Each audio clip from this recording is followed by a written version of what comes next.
Assalamu alaikum class 6. I hope you all are fine at your home. Today we are going to start our lecture number 1. Students, आज हमने अपना unit number 1 which is sets. आज हमने start करना है sets. तो students जो मैं आपको करवाऊंगी आपने अपनी नीट कॉपीज पे इसको करना है और अच्छे से आपने इसको समझना है. Okay, let's open your first page of chapter number 1 which is introduction. ठीक है, सबसे पहले आप लोगों को पता होना चाहिए कि व्हाट इज सेट्स, सेट क्या होता है और उसको कैसे एक्सप्लेन किया जाता है. तो मैं आपको इसकी डेफिनेशन अंडरलाइन करवाने लगी हूँ. आप लोगों ने इसकी डेफिनेशन को अच्छे से समझना है और याद करना है. ओके जी, तो इसकी डेफिनेशन, सेट की डेफिनेशन क्या है? अ collection of distinct and well defined object is called a set. के इसका मतलब ये है कि सेट क्या कहलाता है? ऐसी कोई भी कलेक्शन ऑब्जेक्ट्स की, यानी कि कोई भी एलिमेंट्स की कलेक्शन जो कि डिस्टिंक्ट हो. डिस्टिंक्ट मीन वाज़ेह हो, इट मीन्स अलग-अलग हो, अलग-अलग हो, मतलब इसमें कोई भी चीज़ सेम ना हो. या फिर वेल डिफाइंड हो, मतलब उसको अच्छी तरह से एक्सप्लेन किया गया हो, वो क्या कहलाता है? ऐसे तमाम ऑब्जेक्ट जो कि डिस्टिंक्ट हो या फिर वेल डिफाइंड हो, उनकी कलेक्शन क्या कहलाती है? सेट. तो आपको अगर पूछा जाए क्वेश्चन पेपर में, आपने इसको अच्छी तरह लर्न करना है कि what is set. A collection of distinct and well defined object is called a set.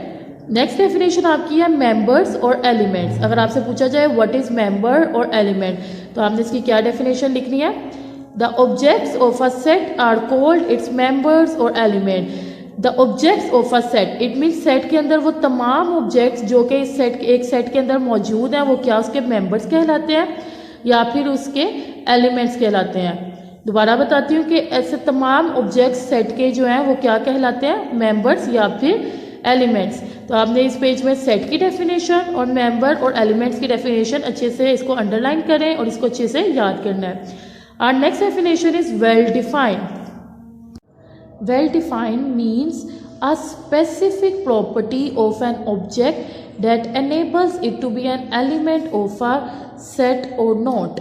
ठीक है, वेल डिफाइंड की अगर डेफिनेशन पूछी जाएगी आपने क्या लिखना है कि well defined means a specific property of an object. Well defined का मतलब ऐसी कोई भी प्रॉपर्टी ऑब्जेक्ट की जो कि हमें इस चीज़ की वजाहत देती है कि एलिमेंट्स जो है वो सेट है या फिर नहीं है.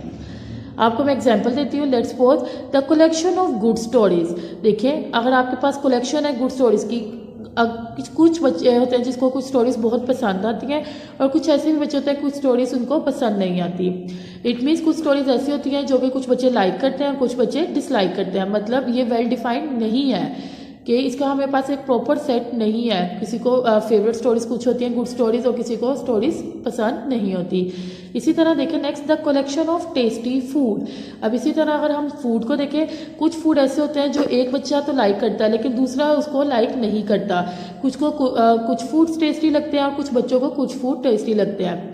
तो इसका मतलब ये भी नॉट वेल डिफाइंड है. ये वेल डिफाइंड कलेक्शंस नहीं है कि इसमें आप लोगों की चॉइस आ जाती है, मे भी आपको पसंद है या फिर आपको नहीं है. इसी तरह थर्ड एग्जाम्पल देखें, the collection of favourite person.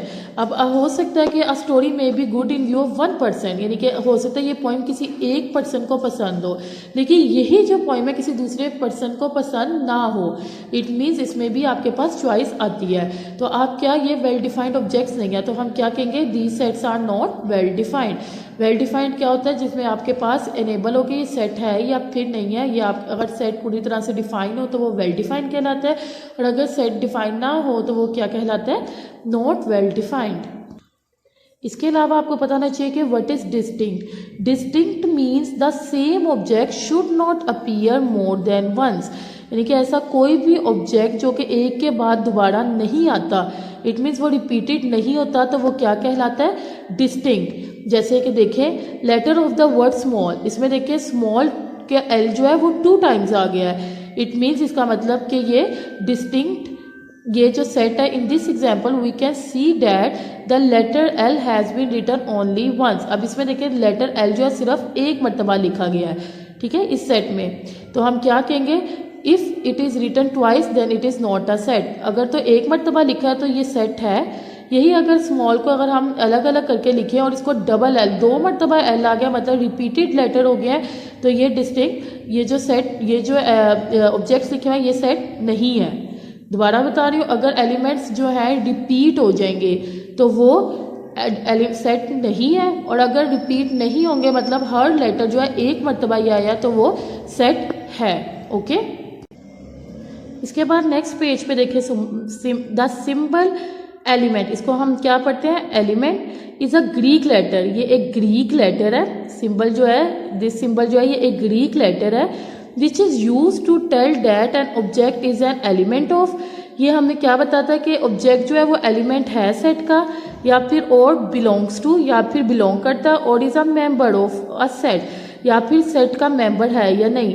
And the symbol E cut, यानी कि अगर आप ई बना के इसको कट कर देंगे, इसका मतलब क्या है कि डज नॉट बिलोंग टू, एक तो ये बिलोंग नहीं करता, इसके अलावा is the not the element of the set.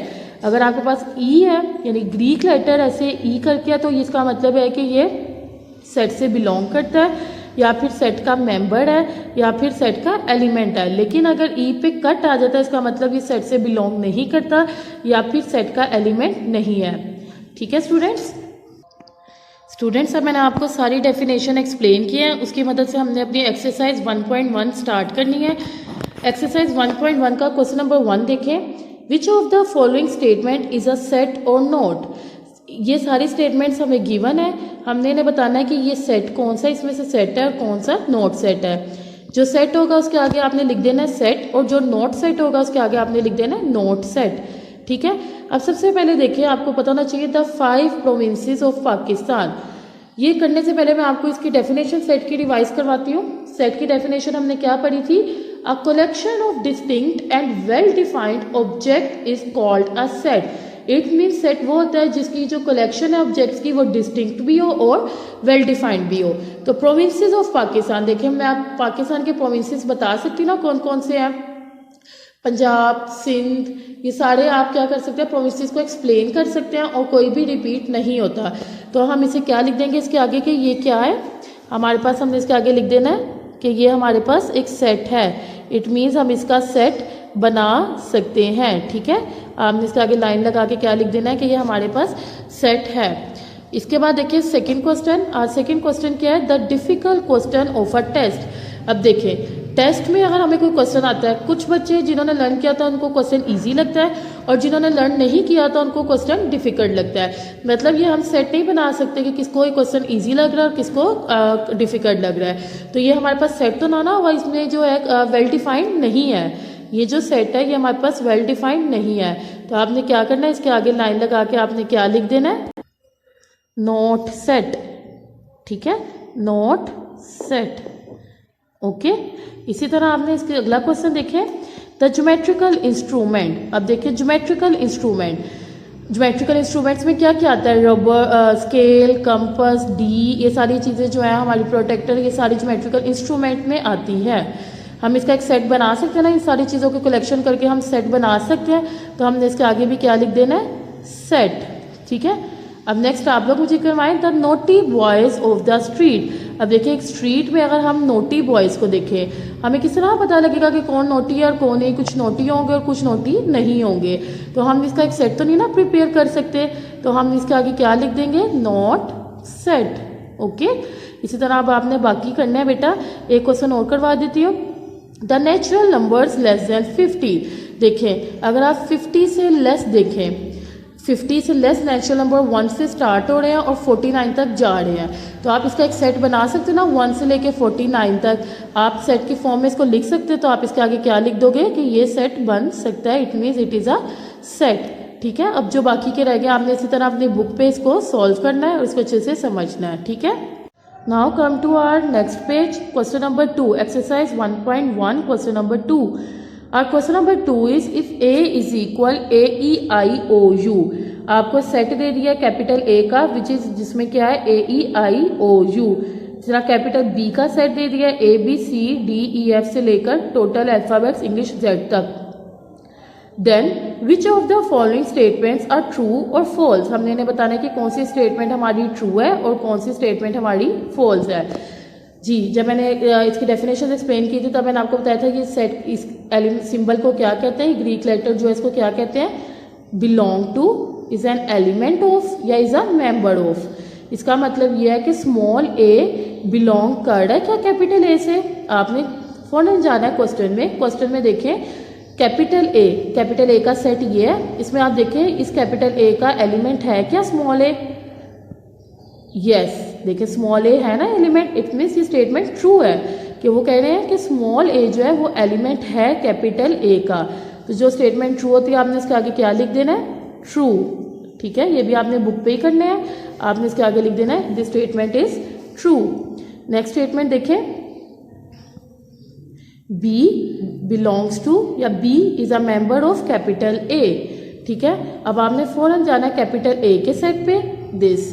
अब देखिए आप स्मॉल बी है इनके सेट में?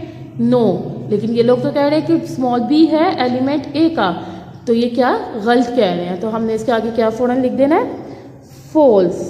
ओके, आपने इसके आगे लिख देना है फॉल्स। इसी तरह नेक्स्ट देखें, लेट्स सपोज मैं आपसे ये क्वेश्चन लेती हूँ, m is not element of b. ई कट मतलब नॉट बिलोंग्स टू या इसका एलिमेंट नहीं है। तो आपने कैपिटल बी पे जाना है। कैपिटल बी में देखें एम है, यस ए बी सी में तो एम आता है, या इसका मतलब कि एम जो है बी का एलिमेंट है, ये इसका मेंबर है, लेकिन वो लोग कह रहे हैं कि नहीं है। तो आप क्या कहोगे? ये क्या है आपके पास? फॉल्स स्टेटमेंट है। तो आप इसके आगे क्या लिख दोगे? फॉल्स। ठीक है, लेट्स सपोज ये क्वेश्चन लेती हूँ मैं आपके, z is element of capital b. आपने देखना है कि capital b z, small z जो है वो कैपिटल बी का एलिमेंट है, स्मॉल जेड जो है कैपिटल बी का एलिमेंट है। इट मीन्स सेट बी में स्मॉल जेड आता है, तो इट मीन्स ये क्या आपके पास स्टेटमेंट ट्रू है। तो आपने इसके आगे क्या लिख देना है? ट्रू। ओके जी, तो स्टूडेंट्स आपने इसके बाकी के पार्ट्स खुद अपने बुक्स पे सॉल्व करने हैं, इसको अच्छे से समझते हुए ऐसे ही आपने आगे बुक पे लिखने हैं। Now come to our question number 3। Question number 3 is fill in the blanks by using either of the symbol element और नॉट एलिमेंट। यानी कि अगर आपने इसमें लिखना है कि कौन सा सेट जो है, जो मेंबर ऑब्जेक्ट इन्होंने दिए हुए हैं, क्या वो सेट का एलिमेंट है या फिर नहीं है। ठीक है, जो एलिमेंट होगा आपने उसमें ग्रीक लेटर ई लिख देना है, और जो एलिमेंट नहीं होगा उस पर आपने ई लिख के कट डाल देना है। ठीक है, let's come to our part number 1। Part number 1 में मैंने कहा 1-2-3। 1 बताएं मेंबर है 2-3 का, इस सेट में 1 है कि नहीं है? नहीं है। हमें नजर आ रहा है कि इस सेट में सिर्फ 2 और 3 है, 1 इसका मेंबर नहीं है। तो आपने क्या करना है? आपने ई लिखना है। ई लिखने के बाद आपने इसको कट कर देना। ओके, नेक्स्ट देखें, नेक्स्ट पे है small b dash a b c. अब देखिए जो आपके पास सेट है इसमें स्मॉल बी है क्या नहीं है? देखिए स्मॉल बी इस सेट में है, इट मीन स्मॉल बी इस सेट का मेंबर है, इस सेट का एलिमेंट है। तो आपने क्या लिख देना है इसके फिल ब्लैंक्स में? एलिमेंट के बिलोंग करता है इस सेट से। Okay, now come to our part 3। Part 3 is small i member है या नहीं है, ये आपने बताना द सेट ऑफ वोवल्स। अब आपने फौरन क्लिक करना है अपने दिमाग में कि वोवल्स क्या होते हैं। वोवल्स होते हैं yes a e i o u, vowels में आई आ रहा है ना, इट मीन्स आई मेंबर है आपके पास सेट ऑफ वोवल्स का। तो आप क्या लिख दोगे? ई। ओके, नेक्स्ट देखिए, snake the dash the set of pets. अब आपको पता है पेट्स, पेट एनिमल कौन से होते हैं? जो कि घरों में होते हैं, घरों में हम पालते हैं। तो स्नेक तो नहीं ना हम पालते, इट मीन स्नेक मेंबर्स नहीं है पेट का। तो आपने क्या करना है? ई लिख के इसको कट कर देना है। इसी तरह एक और एग्जाम्पल, लेट्स सपोज मैं आपके पास एग्जाम्पल लेती हूँ, lion dash the set of jungle animals. जंगल एनिमल्स में देखें लॉइन इसका मेंबर है ना, जंगल एनिमल्स में लॉइन होते हैं ना, तो हमने क्या लिख देना है? यस ये इसका मेंबर है या फिर इसका एलिमेंट है। इसी तरह अब आप लोगों ने इसको be the set of small letters of English alphabet, गौर से देखिएगा कि इंग्लिश अल्फ़ाबेट तो है बी, लेकिन स्मॉल लेटर तो नहीं ना, स्मॉल लेटर तो नहीं है, ये तो कैपिटल लेटर्स में है कैपिटल बी, तो ये सेट तो ना हुआ। तो आपने क्या लिख देना है? ई कट। ठीक है स्टूडेंट्स, अब आप लोगों को मैंने आज एक्सरसाइज 1.1 का क्वेश्चन नंबर 1, 2 और 3 कंप्लीट करवाया है। ये सारा आपका बुक पे होने वाला है, लिहाजा आपने इसको क्वेश्चन नंबर 1, 2, 3 को बुक पे करना है और इसको अच्छे से समझना है। ओके, थैंक यू, अल्लाह हाफिज़।